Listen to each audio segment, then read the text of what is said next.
여호수아서 3장 말씀입니다.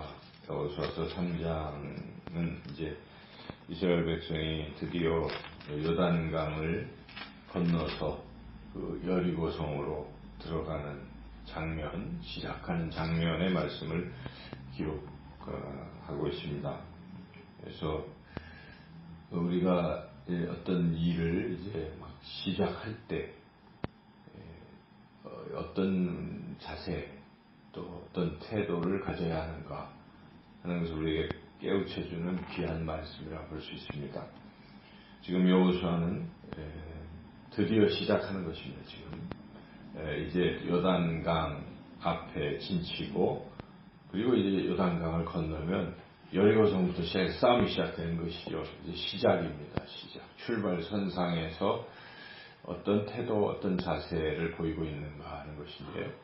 여호수아가 가장 지도자죠. 지도자 여호수아가 첫째는 굉장히 부지런했다 하는 것이죠. 그래서 보면은 3절에 보면 3절을 한번 읽어볼까요? 또 여호수아가 아침에 일찍이 일어나서 하는 부분에 우리가 주목할 필요가 있습니다. 일찍 일어나서 이 지도자가 시작을 하는 거죠. 옛날 그 정주영 회장이 아주 새벽 기도를 다니는 분도 아닌데 그냥 그렇게 항상 4시 일찍 일어나서 활동을 시작하는 그런 스타일이라고 들었습니다. 위대한 지도자들의 모습인데요. 그래서 우리가 이 새벽을 깨우며 하루를 시작하는 것 참 소중한 일입니다. 그래서 이렇게 부지런한 삶, 지도자는 부지런해야 한다는 것을 깨닫습니다. 그리고 백성에게 이제 명령을 하면서 요구하는 게 하나 있지요. 요구하는 것은 제사장들이 솔선수범해야 한다 하는 것을 요구하고 있습니다. 그래서 지금 3절에 보면 레위 사람 제사장들이 언약궤를 메고 이제 맨 앞장을 선다. 이제 그런 거죠. 그 뒤를 백성들은 따르라. 그 한 2,000 규빗 되는 그러니까 뭐 한 900m쯤 되겠습니다. 900m 거리를 두고 가까이 하지 말고 계속 뒤를 따르라. 이렇게. 그래서 물론 하나님이 앞에서 인도하신다는 것에 대한 것이 이제 그건데 그거 말고도 이 제사장이 맨 앞에서 하는 게 좀 위험한 일이죠. 그럼에도 불구하고 이제 솔선수범하는 이제 이런 모습인데 결국 그 제사장들은 맨 앞장서서 언약궤 메고 요단강물에 맨 처음에 들어가는 것이죠. 요단강물이 그 당시에 막 또 물이 범람하여서 사람 키를 넘고 들어가면 빠지는 이제 이런 높은 상황인데 맨 앞에 제사장이 나아가고 있다. 가장 위험한 부분에 제사장이 솔선수범하고 있다 하는 그런 것을 우리가 깨달을 수가 있습니다. 그래서 어떤 일이 시작될 때는 항상 지도자가 일찍이 부지런히 일어나야 되고 또 항상 솔선수범 가장 위험한 일을 맡아서 해야 되는 것이죠. 옛날에 전쟁이 일어나면 항상 대장이 맨 앞장서서 막 싸우지 않습니까? 그런 것 같은 것이 필요하다는 것을 우리가 깨닫습니다. 그리고 또 중요한 것이 있습니다. 여호수아는 백성들에게 성결해라. 지금 이제 내일 결단을 하고 건너갈 텐데 너희들이 먼저 할 일은 성결해야 한다. 5절 읽어보겠습니다. 여호수아가 또 백성에게 이르되 너희는 자신을 성결하게 하라. 여호와께서 내일 너희 가운데 기이한 일을 행하시리라. 하나님의 역사가 일어나려면 우리가 거룩해야 됩니다. 정결해야 됩니다. 우리의 죄를 하나님 앞에 회개해야 합니다. 우리가 회개하지 않는 상태에서 하나님의 역사를 기대할 수가 없습니다. 하나님의 위대한 일이 시작될 때 해야 할 일은 우리 자신을 먼저 깨끗이 비우고 정결해야 하는 것이죠. 그럴 때 하나님이 역사하십니다. 하나님은 깨끗이 아니한 그릇 속에 귀한 것을 담지 아니하십니다. 그래서 우리가 예수님을 영접하고 구원받을 때 맨 처음에 하는 것은 회개입니다. 회개하고 예수 그리스도를 믿으라 그러는 것이죠. 그래서 죄를 인정하고 회개해야 되는 것이죠. 그래서 어떤 큰 일을 앞두고 하나님은 꼭 여기뿐만 아니라 앞서서도 계속 백성들이 정결하게 하는 이런 의식들이 꼭 있었습니다. 그래서 우리가 어떤 일을 하기 전에는 정결할 필요가 있다는 것이죠. 진심으로. 세상 사람들은 어떤 일을 시작하기 전에 고사를 드리고 돼지머리 이런 우상 숭배의 죄를 더 범하고 있지만 우리 그리스도인들은 그래서는 안 되는 것이죠. 어떤 일을 시작할 때 우리가 하나님 앞에 예배드리고 정결한 모습으로 시작을 할 때 그 다음에 하나님이 함께 하시고 위대한 역사가 일어난다는 것입니다. 이제 이렇게 준비가 돼서 드디어 건너가기 시작합니다.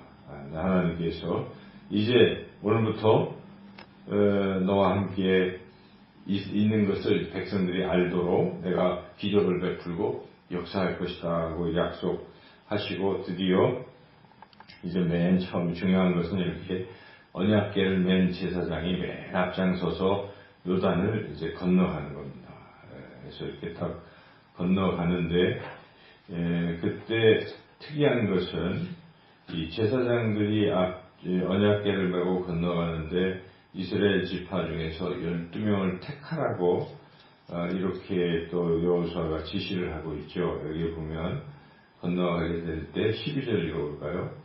이제 이스라엘 지파 중에서 각 지파에 한 사람씩 12명을 택하라. 왜 그럴까요?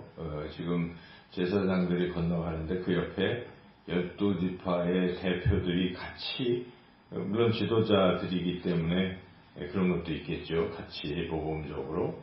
근데 또한 중요한 것은 증인이 되라 하는 것입니다. 그래서 이 12사람들은 나중에 12돌을 그 요단강 중간에다가 세웁니다. 그리고 길갈에 가서 또 기념비처럼 12돌을 세우는 역할을 하는 것이죠. 그래서 그 일을 시키려고 이제 이렇게 하는데 그 일을 할 사람들이 중요한 것은 이제 그 실무적인 일을 할 사람들이죠. 그런데 그 사람들이 해야 할 일은 하나님의 역사를 먼저 보라는 것입니다. 하나님의 위대한 역사. 그래서 언약궤를 맨 제사장들과 함께 맨 앞장서서 요단강물이 갈라지는 하나님의 놀라운 역사를 목도하게 시키시는 것이죠. 그것이 하나님의 계획입니다. 그래서 하나님의 위대한 역사를 함께 볼 수 있는 사람들은 그 지도자들인 것이죠. 그래서 하나님은 그렇게 먼저 그들로 하여금 하나님의 놀라운 역사를 경험케 하시려고 12명 뽑아서 제사장들과 함께 건너가게 하는 것이죠. 그리고 드디어 중요한 포인트는 언약궤를 맨 제사장들이 그 말씀에 순종해서 그 발을 물가에 담글 때 드디어 위대한 역사가 일어나게 되었다 하는 것이죠. 15절 16절이 그 장면을 기록하고 있습니다. 한번 읽어보겠습니다. 요단이 곡식 거두는 시기에는 항상 언덕에 넘치더라. 궤를 맨 자들이 요단에 이르며 궤를 맨 제사장들의 발이 물가에 잠기자 곧 위에서부터 흘러내리던 물이 그쳐서 사르단에 가까운 매우 멀리 있는 아담성 변두리에 일어나 한 곳에 쌓이고 아라바의 바다 영해로 향하여 흘러가는 물은 온전히 끊어지며 백성이 여리고 앞으로 바로 건널세. 바로 언약궤를 맨 제사장들이 그 요단강물에 위험하지만 말씀에 순종해서 모험을처럼 하는 거죠. 위험하지만 첫 발을 내딜 때 하나님은 역사를 하신다는 것입니다. 그래서 우리가 이 지도자들은 목숨 걸고 앞장서서 그리고 모험을 할 줄 알아야 되는 것이죠. 지도자가 모험을 할 줄 모르고 안정만 추구하고 뒤에서 뭔가 요행수만 기다리고 있다면 하나님의 역사는 일어나지 않습니다. 우리는 불가능한 일에 도전해야 하는 것이죠. 하나님을 믿기 때문에 그렇습니다. 그리고 선두에 서서 앞장서서 목숨 걸고 모험을 할 때 하나님의 놀라운 위대한 역사가 일어난다는 것이죠. 그리고 지도자가 마지막으로 또 해야 할 일은 가장 위험한 일을 감수하면서도 중요한 것은 이 백성들의 안전을 생각하는 거예요. 백성들이 다 건널 때까지 맨 마지막에 그 요단 강물이 이제 다시 합쳐질 때 그때 나오는 사람이 바로 제사장들이라는 점도 우리가 주목할 필요가 있지요.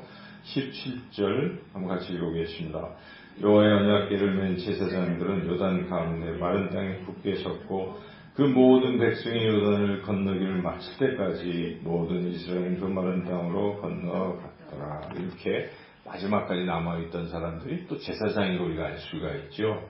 빨리 건너야 되는데 다른 사람들 다 건너게 하고 백성 다 건너게 하고 마지막으로 건넌다.